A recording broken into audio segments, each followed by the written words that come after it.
देखिए, किसी एक सिम्टम के होने की वजह से और किसी एक सिम्टम के ना होने की वजह से आप ये नहीं कह सकते कि ऑटिज्म है या ऑटिज्म नहीं है। ऑटिज्म के डायग्नोसिस के लिए बहुत ज़रूरी है कि सेट ऑफ सिम्टम्स हो, तभी वो डायग्नोस हो सकता है। जैसे आप कह रही हैं कि अगर बच्चा सिर्फ हैंड टैपिंग कर रहा है, थोड़ी सी स्पीच डिले है, तो वो ऑटिज्म होगा या नहीं होगा।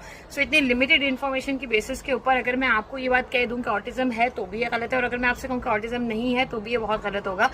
मेरा आपको मशवरा ये होगा कि एज अर्लीस्ट एज पॉसिबल आप बच्चे की प्रॉपर असेसमेंट करवाएं, जो क्लिनिकल साइकोलॉजिस्ट कर सकता है, चाइल्ड साइकोलॉजिस्ट कर सकता है, साइकेट्रिस्ट कर सकता है, न्यूरोलॉजिस्ट कर सकते हैं। वो आपको बताते हैं कि ठीक है, हम ये सस्पेक्ट कर रहे हैं, फिर उसकी प्रॉपर डायग्नोस्टिक असेसमेंट करवाएं। असेसमेंट रिपोर्ट के अंदर ऑक्यूपेशनल थेरेपिस्ट का सेंसरी इशूज के हवाले से इनपुट होता है, स्पीच थेरेपिस्ट का स्पीच के हवाले से इनपुट होता है, बिहेवियर थेरेपिस्ट का बिहेवियर के हवाले से इनपुट होता है। उसके बाद ही आप डिसाइड कर सकते हैं कि बच्चा किस लेवल के ऊपर है, स्पेक्ट्रम पर है नहीं है, माइल्ड मॉडरेट सिवियर है, ADHD है, कोई और लर्निंग चैलेंजेस हैं।